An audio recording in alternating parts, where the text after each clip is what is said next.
रिश्वत लेते इंजीनियर गिरफ्तार हुआ है। 2 लाख की रिश्वत लेते हुए इंजीनियर गिरफ्तार हुआ। आपको बता दें कि इंजीनियर के घर से 1 करोड़ रुपए मिले हैं। बड़ी खबर पटना से इस वक्त आपको बता रहे हैं कि इंजीनियर रिश्वत ले रहा था। 2 लाख रुपए बतौर रिश्वत उसने मांगी थी, जिसे गिरफ्तार किया गया। आपको बता दें कि जब उसके घर की छापेमारी की गई तो वहां से 1 करोड़ रुपए बरामद किए गए।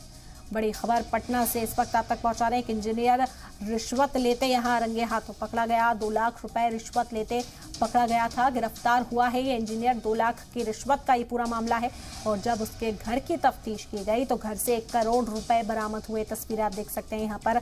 नोट, ये सभी नोट उसके घर से बरामद किए गए हैं। 1 करोड़ रुपए इस इंजीनियर के घर से निकले हैं। 2 लाख रुपए की रिश्वत मांगी थी और इस इंजीनियर ने रिश्वत ली। उसके बाद ही इसे गिरफ्तार किया गया। इसके ऊपर शिकंजा कसा गया। बता दें कि इंजीनियर के घर से 1 करोड़ रुपए निकले हैं।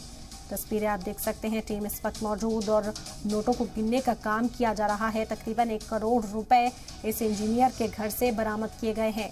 रिश्वत लेते ये इंजीनियर गिरफ्तार हुआ। पटना का ये मामला है जो इस वक्त आपको बता रहे हैं। बड़ी खबर पटना से।